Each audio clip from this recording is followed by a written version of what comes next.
నమస్తే, welcome to 10 TV. So ప్రపంచం దూసుకుపోతుంది, అలాగే భారత్ కూడాను అంతేగా పరుగులు పెడుతూ ఉంది. ప్రపంచం దిశగా కూడాను, అలాగే జీడిపిలో మనం 4th ప్లేస్ కూడా రావడం జరిగింది. బట్ రాబోయే 25 ఏళ్లలో ఎలాంటి ఆపర్చునిటీస్ ఉండబోతున్నాయి, దానికి మనం ఎలా సిద్ధం కావాలి అన్నదాన్ని తెలియజేయడానికి మనతో పాటు ఈరోజు స్టూడియోలో ఉన్నారు ఎన్బివి సుబ్బారావు గారు ఉన్నారు. వారితో మాట్లాడదాం. హాయ్ అండి. హాయ్ అండి. ఎలా ఉన్నారు? నేను బాగున్నా అండి, మీరు బాగున్నారా? సో నేను I'm very fine, thank you so much. So మనం దూసుకుపోతున్నాం, నేను చెప్పినట్టుగా ఆబ్వియస్లీ మనం పరుగులు పెడుతున్నాం. సో బట్ ఆఫ్టర్ 25 ఇయర్స్లో ఇండియా ఎలా ఉండబోతుంది, ఎస్పెషల్గా యూత్కి ఎలాంటి ఆపర్చునిటీస్ రాబోతున్నాయి? అసలు అద్భుతమైనటువంటి అవకాశాలు భారతదేశం కోసం ఎదురు చూస్తున్నాయండి. ఒక రకంగా చెప్పాలి అంటే ప్లానెట్ మీద ఏ దేశానికి లేనటువంటి అత్యద్భుతమైనటువంటి అవకాశాలు ఎదురు చూస్తున్నాయి. ఎందుకు ఎదురు చూస్తున్నాయి? అదే సందర్భంలో మనం వికసిత్ భారత్ మిషన్తో మనం ముందుకు వెళ్తున్నాం. ఎందుకంటే 2047కి 100 సంవత్సరాలు పూర్తి చేసుకోబోతున్నటువంటి అతిపెద్ద ప్రజాస్వామ్యం. ఎంత గర్వకారణం మనందరికీ. విజన్ 2047. సో వికసిత్ భారత్ ఆ టైంకి అభివృద్ధి చెందిన దేశంలో మనది కూడా ఒకటి ఉండాలి, మనం అందరూ అంతే విధంగా గర్వపడాలి ఆ రోజుకి అనేటువంటిది ప్రభుత్వాలు అటు పక్క నుంచి ప్రయత్నిస్తూ ఉన్నాయి. ఎందుకు అంత ఎక్కువ ఆపర్చునిటీ ఉంది? ఇప్పుడు మీరే చెప్పారు, జీడిపిలో కూడా 4th ప్లేస్కి మనం వచ్చామనేటువంటి న్యూస్ రీసెంట్గా జరిగినటువంటిది. మొట్టమొదటిదండి డెమోగ్రాఫిక్ అడ్వాంటేజ్. మనకున్నటువంటి యువతలో 900 సుమారుగా 940 మిలియన్ పీపుల్ యువతే. సో సుమారుగా 94 కోట్లు. సో ఇటువంటి యువత చేసేటువంటి శక్తి సామర్థ్యాలు బయటకు వస్తే ప్రపంచం ఎంత అద్భుతంగా ఉంటుంది అండి. కొన్ని దేశాలు మనం చూస్తే 4 కోట్లు 5 కోట్లు 2 కోట్లు ఉన్నటువంటి దేశాలు, అంటే జనాభా ఉన్నటువంటి దేశాలు అద్భుతమైనటువంటి ప్రగతి చూపించినటువంటివి. 20 crores 25 crores. సో అక్కడ ఉన్నటువంటి ప్రాబ్లం ఏమిటంటే అక్కడ ఏజింగ్ ఫ్యాక్టర్ అనేటువంటిది ఒక డిసడ్వాంటేజ్ అయిపోయినటువంటిది. అంటే మనం ఎక్కుతున్నాం, వాళ్ళు దిగుతున్నారు అనేటువంటి పరిస్థితి. సో అది ఒకటి. రెండోది, ఇప్పుడు ఉన్నటువంటి యువతకు ఈరోజు ఉన్నటువంటి ఇన్ఫ్రాస్ట్రక్చర్ కానివ్వండి, ఈరోజు ఉన్నటువంటి ఫెసిలిటీస్ కానివ్వండి, ఇది వరకటితో పోల్చినప్పుడు ఎంతో అవకాశాలు ఎక్కువ ఉన్నాయి. కానీ సమస్య ఎక్కడ అంటే మీరు ఫెసిలిటీస్ ఇచ్చి రిసోర్సెస్ ఇస్తే అయిపోదు కదండి. అక్కడ నిజమైనటువంటి ప్రయాణం మొదలవుతుంది. ఉన్నటువంటి ఫెసిలిటీస్ని, ఉన్నటువంటి రిసోర్సెస్ని మనం ఏ విధంగా ఉపయోగించగలుగుతున్నాము, మన యువతకి ఎంత దగ్గర చేయగలుగుతున్నాము, వాళ్ళ మనసుకి దగ్గర చేసి వాళ్ళలో ఉన్నటువంటి శక్తి వాళ్ళకి తెలిసి అక్కడ నుంచి కేవలం జాబ్స్ కాకుండా ఒక ఇన్నోవేషను, రీసెర్చ్ దిశగా మనం అలాంటి ఆలోచనలు మనం నాటినప్పుడు ఈ రోజున ఖచ్చితంగా అండి 2047కి మనం ఏదైతే ఆశిస్తున్నామో దానికన్నా డబుల్ వచ్చేటువంటి అవకాశం ఖచ్చితంగా ఉంటుంది. అంత అడ్వాంటేజ్ మనకుంది. సో ఈ అన్టాప్డ్ ఎనర్జీని మనం ఏ విధంగా మనం గైడ్ చేయగలము, చేస్తున్నాము అనేటువంటి దాన్ని రిఫ్లెక్ట్ చేసుకోవాలి. ఏ విధంగా గైడ్ చెయ్యాలి అనేటువంటి దాన్ని తరచుగా పదే మనం అంచనా వేసుకోవాలి. ఎందుకు పదే అంచనా వేసుకోవాలంటున్నానంటే అండి, ఇదివరకు పరిస్థితి వేరే, ఇప్పుడు వేగంగా ప్రపంచం మారిపోతుంది. 3 నుంచి 5 సంవత్సరాల్లో విపరీతమైనటువంటి మార్పులు వస్తున్నాయి. సో మార్పులకి అనుగుణంగా అడాప్టబిలిటీని మనం తెచ్చుకోవాలి, ఆ ఫ్లెక్సిబిలిటీని మనం తెచ్చుకోవాలి. So without changing hour internal energy. So అంటే ఆ కోర్ ఎనర్జీని ఎప్పటికప్పుడు గ్రో చేసుకుంటూనే ఫ్లెక్సిబిలిటీని, అడాప్టబిలిటీని అర్థం చేసుకుంటూ ముందుకు వెళ్ళేటువంటి విధంగా ఇటు ఎడ్యుకేషనల్ ఇన్స్టిట్యూషన్స్ కానివ్వండి, పేరెంట్స్ కానివ్వండి, గవర్నమెంట్స్ కానివ్వండి, ఆ విధంగా ప్రయాణం చేసినప్పుడు ఖచ్చితంగా మీరు అన్నటువంటి విజయాలు మనకు అందుతాయండి. డూ యూ థింక్ మన యూత్ అంతగా రెడీగా ఉన్నారనుకుంటున్నారా? అంటే ఎందుకంటే ఆపర్చునిటీస్ మీరు చెప్పినట్టు చాలా ఆపర్చునిటీస్ ఉన్నాయి, బట్ మన ఎడ్యుకేషనల్ సిస్టమ్ వైజ్గా అంత మనం బలంగా ఉన్నాం అనుకుంటున్నారా? మంచి క్వశ్చన్ వేశారు. యూత్ రెడీగా ఎప్పుడు ఉంటారండి, కానీ సిస్టమ్ రెడీగా లేదు. మీరు ఎప్పుడు కూడా గవర్నమెంట్లు కూడా ఈ రోజున కోట్ల రూపాయలు బయట గోడలకు రంగులు వేయడానికి ఉపయోగిస్తున్నాయి తప్ప ఇన్సైడ్ క్లాస్ రూమ్లో జరగవలసినటువంటి మ్యాజికల్ చేంజెస్కి ఎంత దృష్టి పెడుతున్నాయి. ఒక టీచర్కి ట్రైనింగ్ ఇచ్చాము అంటే ఓ టీచర్ వెళ్ళి 4 గంటలు కూర్చుని ట్రైనింగ్లో వెళ్ళిపోయేటువంటి పరిస్థితే తప్ప దాని యొక్క ఫలితాలు టీచర్కి ఎంత ఉపయోగపడుతున్నాయి, టీచర్లో ఉండేటువంటి ఆ సామర్థ్యాన్ని ఆయనకు తెలిసేటట్టుగా ఎంతకు చేస్తున్నాయి, టీచర్ యొక్క responsibility, yes this is my responsibility on the society, this is my power on the society అనేటువంటి విధంగా మనం ఏమైనా ట్రైనింగ్ ఇవ్వగలుగుతున్నామా? ఆ క్లాస్ రూమ్లో మారనంతసేపునండి మీరు పెద్ద పెద్ద బిల్డింగ్లు కట్టి పెద్ద పెద్ద ఇన్ఫ్రాస్ట్రక్చర్స్ ఇస్తే పెద్ద మార్పు రాదండి. సో అవి ఓకే, అవి ఉంటే ఒక అడ్వాంటేజ్ వస్తుంది. ఆ ఫెసిలిటీస్ అనేటువంటివి ఒక అడ్వాంటేజ్ని ఇస్తుంది, అంతే తప్ప నేను మొన్న కూడా చెప్పాను, అది ఎంటైటిల్మెంట్ అవుతుంది తప్ప ఎంపవర్మెంట్ అవ్వదు. సో ఆ ఎంటైటిల్మెంట్ నుంచి ఎంపవర్మెంట్కి తీసుకురావాలి అంటే క్లాస్ రూమ్లో జరిగేటువంటి మార్పు అనేటువంటిది చాలా చాలా ఇంపార్టెంట్. సో ఆ మార్పు రావడానికి పిల్లలు రెడీగా ఉంటారండి, కాకపోతే వాళ్ళ మైండ్ చుట్టూ కొన్ని క్లౌడ్స్ లాంటివి అడ్డు పెట్టుకుంటూ ఉంటాయి. సో దాన్ని తీసేయవలసినటువంటి బాధ్యత ఇటు గవర్నమెంట్స్ అంటే సిస్టమ్ మీద, టీచర్స్ మీద, పేరెంట్స్ మీద ఉంటుంది. సో వీళ్ళు ఆ దిశగా ఆలోచన చేయకుండా ఎప్పటికప్పుడు ఈ కంఫర్ట్స్ ఉన్నాయి, ఫెసిలిటీస్ ఉన్నాయి, రిసోర్సెస్ ఉన్నాయని అనుకుంటే ఇదే యువత, ఇప్పుడు నేను ఏదైతే చెప్పానో ఇదే యువత 2047కి భారమై కూర్చుంటుంది ఇండియాకి. ఇక లైఫ్లో మరొకసారి రానటువంటి ఆపర్చునిటీ ఇప్పుడు మన భారతదేశానికి వచ్చింది. మరీ ప్రత్యేకంగా మనం అందరూ చూడగలిగినటువంటి మార్పులు, ఆ అభివృద్ధి మన అందరి కోసం వెయిట్ చేస్తుంది. పర్టికులర్లీ ఆ యువతని, ఆ పిల్లల్ని సరైనటువంటి దిశలో మనం టర్న్ చేసినప్పుడు.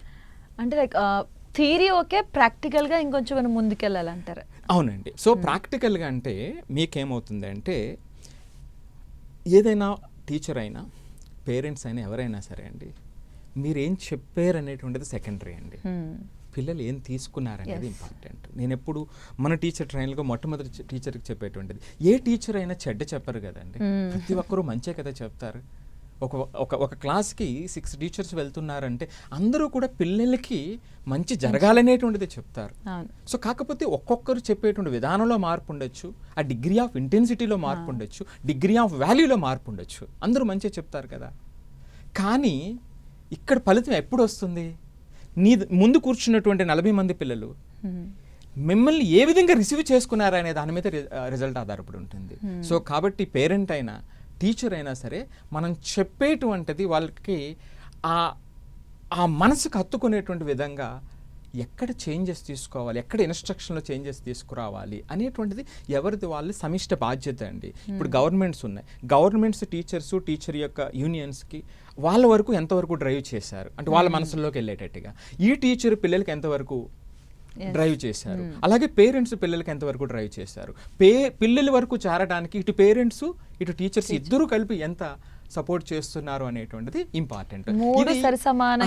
అందరిది సమిష్టి కృషితో ఒకరికొకరు హ్యాండ్ టు హ్యాండ్, ఒకరి చేతిలో ఇంకొక చెయ్యి వేసుకుని ముందుకు నడిపించినప్పుడు 2047 ఈ పిల్లలు, మీరు ఇందాక ఒక మాట అన్నారు కదా, యువత రెడీగా ఉన్నారు అంటే, యువత రెడీగా ఉంటారండి. అంటే మనం సిస్టమ్ రెడీ చేసినప్పుడు. చెయ్యకపోతే ఏమవుతుందంటే, ఇప్పుడు ఈ రోజు ఉన్నటువంటి సొసైటీలో మోర్ డిస్ట్రాక్షన్స్ అండి.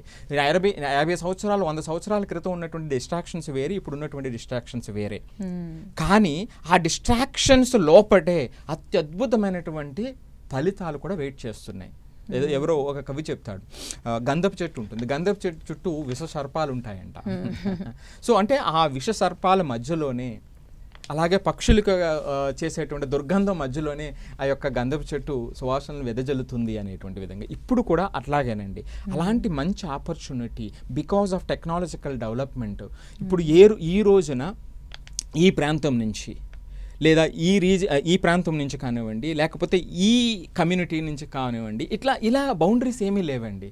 అక్రాస్ ద గ్లోబ్ ఆపర్చునిటీస్ అనేటువంటివి ఈక్వల్ అయిపోయినటువంటి సందర్భం. నీ దగ్గర స్కిల్స్ ఉంటే నువ్వు దాన్ని పదును పెట్టుకుంటూ ముందుకు వెళ్తే ఎక్కడా కూడా బౌండరీస్ లేనటువంటి సందర్భం. సో అందుకనే నేను ఇందాక చెప్పినట్టుగా గులాబీ పువ్వుకి కింద ముళ్ళు ఉండేటట్టుగా ఆ డిస్ట్రాక్షన్స్ అనేటువంటి చుట్టూ ఉన్నాయి. దాన్ని జాగ్రత్తగా తప్పించి దాన్ని ఎలాగైతే ఆస్వాదిస్తామో ఆ విధంగా ఆస్వాదించగలిగినట్లయితే ఇప్పుడు ఉన్నటువంటి ఆపర్చునిటీస్ కోకొల్లలు. అదే సందర్భంలో డిస్ట్రాక్షన్ చాలా ఎక్కువ ఉన్నాయి. సో అదే సందర్భంలో తప్పుదోవ పట్టడానికి కూడా ఎక్కువ అవకాశాలు ఉన్నాయి. సో దాన్ని సేఫ్ గార్డ్ చేయవలసింది ఎవరండి? పిల్లలు చేసుకోలేరు కదా, సిస్టమ్ చేయాలి. సిస్టమ్ అంటే ఎవరు? ఇటు గవర్నమెంట్, పేరెంట్స్, టీచర్స్. సో ఇక్కడ మీకు అసలు ఏమిటి అంటే ఇన్నోవేషన్స్ అనేటువంటి, అంటే మనం చాలా చెప్తాం మంచిగా ఉండు అని, లేకపోతే మంచి ఫోకస్తో ఉండండి అని, అటెన్షన్తో ఉండండి అని, నువ్వు చదువుకుంటే మంచిగా జరుగుతుంది అనేటువంటిది. చదువుకో బాగా, Hmm. మార్కులు తెచ్చుకో, మంచి ఉద్యోగం సంపాదించు అనేది అందరూ చెప్తారు కదండి. కానీ ఇది అవుట్డేటెడ్ అండి. Hmm. ఇది ఇప్పుడు పనికి రాదు. అవును.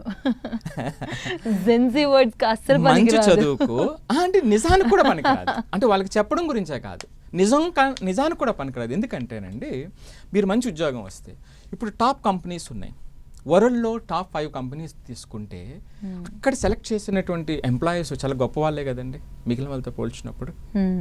మరి అక్కడ కూడా లే ఆఫ్స్ చేస్తున్నారు కదా, Yes. రైట్? ఇది న్యూ నార్మల్ అండి. మీ పిల్లవాడికి నువ్వు జాబ్ గ్యారంటీ ఇవ్వలేవు, కానీ నువ్వు లైఫ్ గ్యారంటీని ఇవ్వగలుగుతావు. Hmm. ఎలాగంటే వాళ్ళ మైండ్ సెట్ నువ్వు సెట్ చేయగలిగినట్లయితే. సో ఈ ఏఐ ఆటోమేషన్ యుగంలో మనకి అనుకున్నటువంటిది, అంటే విపరీతంగా చేంజ్ అయిపోతున్నటువంటి వరల్డ్లో నీవు ఎంత చదువుకున్నా, ఎంత నాలెడ్జ్ ఉన్నా, నీ జాబు రేపు ఉంటుందా లేదా అనేటువంటిది పెద్ద క్వశ్చన్ మార్క్. ఇది న్యూ నార్మల్. అది ఆ మనసుకి అర్థం కావాలి. ఇది కాకపోతే ఇంకొకటి చేస్తాను, ఆ ధైర్యాన్ని మనం సిస్టమ్ ఇవ్వగలగాలి, ఎడ్యుకేషన్ సిస్టమ్ ఇవ్వగలగాలి ఇది. సో అంతేకాకుండా నువ్వు బాగా చదువుకో, మంచి మార్కులు సంపాదించుకో, మంచి ఉద్యోగం వస్తుంది అనేటప్పుడు మంచి ఉద్యోగం వచ్చిన తర్వాత వచ్చిన ఉద్యోగం పోతుంది, అది సహజం. ఇప్పుడు వచ్చిన ఉద్యోగం పోయిన తర్వాత ఆ పిల్లలు ఎంత స్థిరంగా ఉన్నారు, this is what most important in the today's world అండి. దీనికి ఒక స్పష్టమైన ఉదాహరణ చెప్తాను. అంటే టోటల్లీ డిస్కషన్లో మీరు ఇప్పుడు వరకు, అంటే ఇది వరకు జరిగినటువంటి ఇన్నోవేషన్స్ మీరు చూడాలనుకుంటే ఒక 5 ఇన్నోవేషన్స్ మీకు చెప్తాను. మొట్టమొదటిదండి 3500 BCEలో ఒక వీల్ని కనుక్కున్నారు. ఒక వీల్ అనేటువంటి, ఇప్పుడు టేక్ ఇట్ ఫర్ గ్రాంటెడ్ తీసుకుంటాం అందరూ కూడా. దానికోసం నేను చెప్తున్నా ఈ 5 ఇన్నోవేషన్స్ ప్రపంచాన్ని ఎట్లా మార్చినాయి అని. ఆ వీల్ యొక్క ఇన్నోవేషను ట్రాన్స్పోర్టేషన్ కానివ్వండి, ఒక చిన్న సైకిల్ దగ్గర నుంచి, చిన్న బండి దగ్గర నుంచి టర్బైన్స్ వరకు కూడా రకరకాల ఆలోచనలకు అది పునాది. అది లేకపోతే ఈ రావాల్సినటువంటి ఇన్నోవేషన్స్ వచ్చి ఉండేవి కాదేమో. ఇది ఫస్ట్ వన్ అండి. ద సెకండ్ వన్ ఏమిటంటే అరౌండ్ 1400-1500 శతాబ్దంలో అనుకుంటా, పేపరు, నెక్స్ట్ ప్రింటింగ్. సో ఎప్పుడైతే ఈ పేపర్ ప్రింటింగ్ వచ్చిందో, ఈ నాలెడ్జ్ కొంతమంది దగ్గర మాత్రమే, కొన్ని ప్లేసెస్లో మాత్రమే కేంద్రీకృతమైనటువంటి నాలెడ్జ్ బుక్స్ రూపంలో అక్రాస్ వరల్డ్ రావటం జరిగింది. రైట్ అండి. ఇక మూడోది వచ్చేటప్పటికి ఎలక్ట్రిసిటీ అండి. మరి ఎలక్ట్రిసిటీ వచ్చేటప్పటికి, ఎలక్ట్రిసిటీ అనేటువంటిది ఈ రోజున అన్నిటికీ ముఖ్యం. బల్బ్ దగ్గర నుంచి ఏరోప్లేన్ వరకు, బల్బ్ దగ్గర నుంచి ఇంటర్నెట్ వరకు ఎలక్ట్రిసిటీ లేకపోతే జీవనం ఒక్కడుగు ముందు పడేటువంటి పరిస్థితి లేదు. అంటే ఆ ఎలక్ట్రిసిటీ అనేటువంటి ఒక ఇన్నోవేషన్ తర్వాత రావాల్సినటువంటి ఎన్ని ఇన్నోవేషన్స్కి పునాది అయ్యింది. రైట్ అండి. నెక్స్ట్ ఇంటర్నెట్, 20వ శతాబ్దంలో వచ్చినటువంటి ఇంటర్నెట్. ఆ ఇంటర్నెట్ యొక్క ప్రాముఖ్యత ఏమైంది, కంప్లీట్గా వరల్డ్ని ఇన్స్టెంట్గా కనెక్ట్ చేసేసింది. సో ఇది 4th వన్. ఇక 5th వన్ ఏమిటంటే అంతకు ముందు జరిగినటువంటిది 18-19 శతాబ్దాల్లో, అంటే 19-20 శతాబ్దాలు జరిగింది అనుకో, యాంటీబయాటిక్స్, వ్యాక్సినేషన్.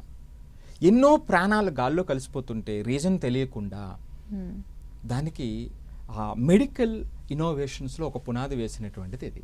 అంటే దీన్ని ఈ 5ని కూడా ఒక పెద్ద ఇన్నోవేషన్స్ కింద గడిచిన కాలంలో మనం చెప్పుకోవచ్చు అండి.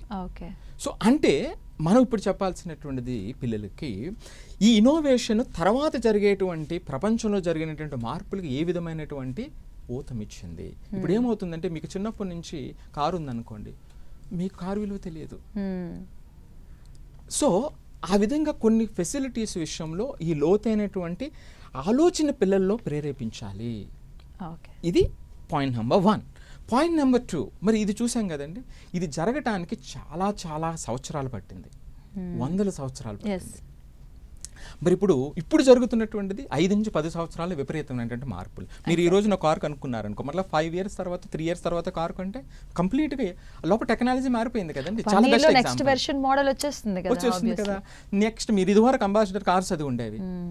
సో దశాబ్దాలు పెద్ద చేంజెస్ ఏమి ఉండేవి కాదు. జస్ట్ బెస్ట్ ఎగ్జాంపుల్ అనమాట అండి. ఇప్పుడు ఇక్కడ మీకు కావాల్సినటువంటిది ఏమిటంటేనండి, మొట్టమొదటగా అందరూ ఏ అంటారు కదండి. దాంట్లో ఆర్టిఫిషియల్ జనరల్ ఇంటెలిజెన్స్ అనేటువంటిది రాబోయే, అంటే ఇప్పుడు నేను ఇంతవరకు జరిగిన 5 ఇన్నోవేషన్ చెప్తున్నాను కదా, Yes. ఇప్పుడు నేను రాబోతున్న 5 ఇన్నోవేషన్లు చెప్తున్నాను. ఓకే, ఓకే, మీరు యువత అని అన్నారు కదా, ఎగ్జాక్ట్లీ అడగదాం అనుకున్నారు ఏ రంగాల్లో ఉండబోతుంది ఇంకా. కమింగ్ 20 years 25 years మనం అనుకున్న లక్ష్యాన్ని సాధించాలంటే ఇప్పుడు నేను చెప్పిన 5 points దిశగా ఆలోచన నాటితే వాళ్ళ ప్రయాణం వాళ్ళు చేస్తే ఏ మైండ్లో ఎంత శక్తి ఉంది ఎవ్వరికీ తెలియదండి. సృష్టించిన భగవంతుడు కూడా తెలియదేమో. కరెక్ట్గా వాళ్ళు వర్క్ చేయటం మొదలు పెడితే అది అది అది లిమిట్లెస్ ఇప్పుడు ఉన్నటువంటి ఆపర్చునిటీస్లో. సో కాబట్టి మొట్టమొదటిగా ఏమిటంటే ఏఐ అంటారు కదా. సో ఏఐ అంటే అసలు ప్రతి ఒక్కడు AI, machine learning, right. So ఇక్కడ ఒక 3 అందరికీ అర్థమయ్యేటువంటి విధంగా దీనికి 3 స్టేజెస్ ఉంటాయండి. ఇందులో మెషిన్ లెర్నింగ్ అంటే మన అందరికీ అర్థమయ్యేటువంటి భాషలో ఒక మాట చెప్తాను. ఒక ఇన్స్ట్రక్షన్ ఇచ్చాం, ఆ ఇన్స్ట్రక్షన్ ప్రకారం సిస్టమ్ని వర్క్ చేయమని చెప్పాం. అంటే ఒక పని మనిషి ఉంటాడు, ఆ ఒక పని మనిషి అరే బాబు నువ్వు నీ బుర్ర ఏం పెట్టవలసినటువంటి అవసరం లేదు, ఇదిగో ఇది పని, ఈ పనులు చేసుకుని వెళ్ళిపో అంతే. మనం ఏ టాస్క్ ఇస్తే టాస్క్ చేస్తారు, ఇంకా వాళ్ళు బ్రెయిన్ పెట్టవలసినటువంటి అవసరం లేదు. So that is machine learning. అది ఇప్పుడు ఆ స్టేజ్లో ఉంది ఏఐ. సో మనం ఇప్పుడు ఉన్నటువంటి ఇన్స్ట్రక్షన్స్ ఇచ్చి ఆ ఇన్స్ట్రక్షన్ ప్రకారం పనిచేసేటువంటి ఇది ఫస్ట్ స్టేజ్. ఈ మెషిన్ లెర్నింగ్ నిజ జీవితంలో మనం చూస్తే ఒక ఆర్డినరీ లేబర్ వర్క్ మాత్రమే కాదండి, కంపెనీలో పెద్ద స్థాయిలో ఉన్న వ్యక్తులు కూడా అతనికి పైన మేనేజర్ ఇన్స్ట్రక్షన్ ఇస్తే తప్ప పని చేయలేనటువంటి మేనేజర్స్ కూడా ఉంటారు. ఇది ఒక కింద క్యాడర్లో మాత్రమే ఉంటుందని నేను చెప్పట్లేదు, అంటే నేను మైండ్ సెట్ డిఫరెంట్ చెప్తున్నా రియాలిటీలో. రైట్. రెండో స్టేజ్ ఏమిటంటేనండి డీప్ లెర్నింగ్ అంటామండి. సో డీప్ లెర్నింగ్ అంటే ఏమిటంటే మీకు అలా ఆప్షన్స్ ఇచ్చారు, ఈ పని చేయమన్నారు, వాడు ఆలోచించి వాటిలో బెస్ట్ ఏ విధంగా చేయగలను అనేటువంటి ఆ 4-5 ఆలోచనల్ని కలిపి వాడు సొంతంగా చేసేటువంటిది డీప్ లెర్నింగ్ అనమాట. సిస్టమ్స్ ఇప్పుడు అక్కడికి రెడీ అవుతున్నాయి, ఏఐ టెక్నాలజీ అక్కడ నడుస్తూ ఉంది, ఇంకా రావాల్సినటువంటి అవసరం ఉందన్నమాట అండి. ఇక మూడవది రీఎన్ఫోర్స్మెంట్ లెర్నింగ్ అండి. రీఎన్ఫోర్స్మెంట్ లెర్నింగ్ అంటే రెండో వాడు ఏంటంటే వాడు ఆలోచించి చేస్తాడు. ఇప్పుడు మూడో వాడు ఏం చేస్తాడంటే, అంటే హయ్యర్ స్టేజ్ ఆఫ్ ఏఐలో ఏమవుతుందంటే మీరు చెప్పారు, వాడు ఆలోచించి చేశాడు, చేసిన తర్వాత మీరు చేసింది తప్పా ఒప్పా,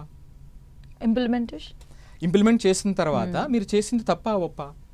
సో దాన్ని కూడా చదువుకుని ఓహో ఇలా చేయటం వల్ల ఈ తప్పు జరిగింది, ఇలా చేయటం వల్ల ఈ రిజల్ట్ వచ్చింది, దాన్ని కూడా రీడ్ చేసి ఆ సిస్టమే ఇవంతా కూడా ఫ్రాక్షన్ ఆఫ్ సెకండ్స్లో సిస్టమ్ చేసేటువంటి పరిస్థితి అనమాట రాబోయే రోజుల్లో. సో దీన్ని రీఎన్ఫోర్స్ అంటే మనం చేసిన తప్పుల నుంచి నేర్చుకుని కొత్త సొల్యూషన్ కనిపెట్టడం. సో ఇది రీఎన్ఫోర్స్మెంట్ లెర్నింగ్ అనమాట అండి. అంటే నేను ఇప్పుడు మీరు చెప్పిన ప్రతిదానికి కూడా డిగ్రీ ప్రాధాన్యత కాదండి, డిగ్రీతో పాటు స్కిల్స్ ఉంటేనే వాళ్ళు నిలబడగలుగుతారు. ఇది ఏఐకి సంబంధించినటువంటిది. రెండో అతి ముఖ్యమైనటువంటి చెప్తాను, ఫ్యూషన్ ఎనర్జీ అంటామండి. అంటే ఇప్పుడు వరకు ఏమిటంటే ఒక ఆటంని రాబోయే రోజుల్లో సృష్టించేటువంటి అద్భుతాల్లో రెండో అద్భుతం ఇది. ఇప్పుడు ఒక ఆటంని 2 ముక్కలు చేసి ఆ వచ్చిన ఎనర్జీని మనం ఉపయోగించుకుంటున్నాం. ఇప్పుడు పెట్రోల్ కానివ్వండి, డీజిల్ కానివ్వండి, లేదా ఆటమ్ బాంబ్స్ కానివ్వండి, రిసోర్సెస్ ఏదైనా మనకి ఎనర్జీ క్రియేట్ చేసేటువంటి, ఇప్పుడు బొగ్గుని కాలుస్తాం, రైట్. సో ఎలక్ట్రిసిటీని తీసుకురావడానికి రకరకాల వేస్లో మనం ఎలక్ట్రిసిటీని పట్టుకొస్తాం. సో ఈ విధంగా మనం ఇప్పుడు వరకు చేస్తాం. దీనివల్ల ఏమిటంటే కార్బన్ ఉద్గారాలు చాలా ఎక్కువ రావటము, అది మనకి సస్టైనబిలిటీకి ఇచ్చినటువంటి పరిస్థితి. కానీ ఇప్పుడు ఆలోచన ఏం జరుగుతుందంటే అండి, ఇప్పుడు సన్ చూస్తే మీరు లక్షల సంవత్సరాల నుంచి అంత ఎనర్జీతో నడుస్తూ ఉంది కదా, దాన్ని ఇన్నోవేట్ చేస్తున్నారు ఇప్పుడు. సో అంటే 2 ఆటమ్స్ని కలిపి వచ్చేటువంటి ఎనర్జీని క్రియేట్ చేయబోతున్నారు. అదొక ఇన్ఫినైట్ ఎనర్జీ కాబోతుంది. ఇప్పుడు ఎప్పుడైతే ఏదైతే ఎలక్ట్రిసిటీ కోసమో లేక రకరకాల ఎనర్జీస్ కోసం మనం రిసోర్సెస్ అయిపోతున్నాయని కష్టపడుతున్నామో అక్కడ ఇన్నోవేషన్ జరుగుతుంది. సోలార్. సో ఆ టెక్నాలజీలో మొన్నటి వరకు ఏంటంటే ఫ్యూషన్ ఎనర్జీ అంటారు, ఇక్కడ ఫ్యూజన్ ఎనర్జీ అనేటువంటిది ఇప్పుడు రాబోతున్నటువంటిది. అది 20 సంవత్సరాలు అవుతుందో 100 సంవత్సరాలు అవుతుందో తెలియనటువంటి పరిస్థితి. ఇక మూడవదండి క్వాంటమ్ కంప్యూటింగ్. క్వాంటమ్ కంప్యూటింగ్ అంటే ఇప్పుడు వరకు ఉన్నటువంటి డేటాని ఉపయోగించుకొని అనేక రకాల పాసిబిలిటీస్ని రియల్ టైంలో చేసేటువంటిది. అంటే ఇప్పుడు మనం గూగుల్ మనం మ్యాప్ ఉపయోగిస్తాం, ఇక్కడ నుంచి మనం ఇంటికి వెళ్ళాలి అనేటప్పుడు 1 or 2 వేస్ని చూపిస్తుంది. ఇది రియల్ టైంలో అక్కడ ఉన్నటువంటి ట్రాఫిక్ను కూడా రీడ్ చేసి ఎంత టైం పడుతుంది అనేటువంటి ఎగ్జాక్ట్ ఇన్ఫర్మేషన్ ఇచ్చేటువంటి ఒక చిన్న ఎగ్జాంపుల్ అనమాట. అంటే రియల్ టైంలో డేటాని రీడ్ చేసి దానికి సంబంధించినటువంటి సొల్యూషన్స్ ఇచ్చేటువంటి పరిస్థితి. ఒక అగ్రికల్చరల్ తీసుకున్నాం అనుకోండి, క్వాంటమ్ కంప్యూటింగ్లో ఏమవుతుంది అంటే ఆ అగ్రికల్చరల్కి ఉన్నటువంటి డిపెండింగ్ ఫ్యాక్టర్స్ని అన్నిటిని తీసుకుని క్లైమేట్ చేంజెస్ ఎట్లా ఉన్నాయి, పెస్టిసైడ్స్ ఎంతవరకు వాడేము, సో దీనికి రాబోయే ఇంకా ఈజీగా చేసేటువంటి అతి వేగంగా చేసేటువంటి టెక్నాలజీ రాబోతున్నటువంటి తరంలో క్వాంటమ్ కంప్యూటింగ్ అన్నమాట. ఇది మూడవది.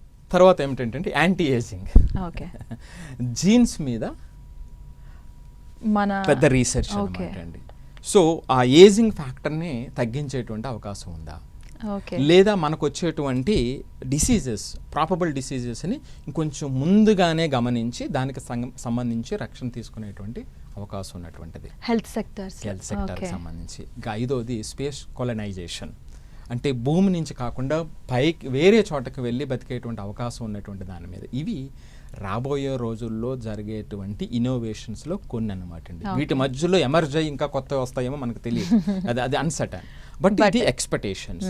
ఇప్పుడు ఫైనల్గా మీరు అడిగిన క్వశ్చన్కి సమాధానం ఏమిటంటే, మన మైండ్స్, మన చిన్నపిల్లల యొక్క మైండ్స్ ఈ దిశగా మనం ట్రైన్ చేసుకుంటూ వెళ్తే, మనం చదువుతున్నది మార్కుల కోసం మాత్రమే కాదు, ర్యాంకుల కోసం మాత్రమే కాదు, సో వాటితో పాటుగా అనంతమైనటువంటి ఆపర్చునిటీస్ని వెయిట్ చేస్తున్నాయి. కాబట్టి దానికి సంబంధించినటువంటిది నైపుణ్యత. ఆ నైపుణ్యత కోసం మనం చదువుకుంటున్నాము. ఆ నైపుణ్యత రావటానికి ముందు మనలో మానసిక సామర్థ్యం పెరగాలి. ఆ సామర్థ్యం పెరగటానికి ఆ ఆలోచనలు, రకరకాల ఆలోచనలు, డిఫరెంట్ పాసిబిలిటీస్ని తెచ్చుకోవటానికి మనం రెడీ అవుతున్నాము. ఇది క్లాస్ రూమ్లో జరుగుతున్నటువంటి అద్భుతమైనటువంటి విషయం, జరగాల్సినటువంటి అద్భుతమైనటువంటి విషయం. మీరు ఎప్పుడైతే మార్క్స్కి మాత్రమే పెట్టేశారో ఇది పరిస్థితి. సో ఈ దిశగా మన భారతదేశంలో ఉన్నటువంటి క్లాస్ రూమ్స్లో మార్పు వస్తే, అప్పుడు మనం అనుకున్నట్టుగా ఏదైతే అద్భుతమైనటువంటి అవకాశం మన దేశానికి ఉందో అది ఖచ్చితంగా మనం అందరూ చూడగలుగుతాం. అంటే మీ ఉద్దేశం ప్రకారం 2047లో ఇండియా ఏ ప్లేస్లో ఉంటుంది అనుకుంటున్నారు? ఇండియా అది 1-2లో రకరకాల రంగాల్లో ఒక్కొక్కటి మారిపోతుందండి. ఎప్పుడు వీటిని కరెక్ట్గా, ఈ రిసోర్సెస్ని, ఈ శక్తిని కరెక్ట్గా ఉపయోగించుకుంటే, ఈ శక్తిని కరెక్ట్గా ఉపయోగించుకోలేకపోతే 2047 తర్వాత మనం ఏ స్థానానికి వెళ్ళిపోతామో ఎవరు ఊహించలేనటువంటి బాధాకరమైనటువంటి విషయాన్ని కూడా నేను చెప్పగలనండి. భారం అయిపోతుంది. ఇప్పుడు ఈ ఎనర్జీ ఏదైతే ఉందో, ఈ యంగ్ ఏదైతే యూత్ ఎవరైతే ఉన్నారో వాళ్ళ యొక్క ఎనర్జీస్ని, వాళ్ళ ఎనర్జీ వాళ్ళకి తెలిస్తే చాలండి. ఆ వ్యర్థమైనటువంటి బాటలు మనం వేస్తే ఆటోమేటిక్గా మీరు అన్నట్టుగా సో భారతదేశం తర్వాతే ఏదైనా అనేటువంటి రోజు ఖచ్చితంగా వస్తుందండి. థ్యాంక్ యూ సో మచ్ అండి సుబ్బారావు గారు. 2047 విజన్ చాలా క్లియర్గా చెప్పారు. ఎగ్జాక్ట్గా యూత్ కూడాను అలా ఆలోచించి ముందుకెళ్ళాలని మనమైతే ఆశిద్దాం. So thank you so much అండి. సో ఇదండి ఇవాళ special interview. So keep watching 10 TV.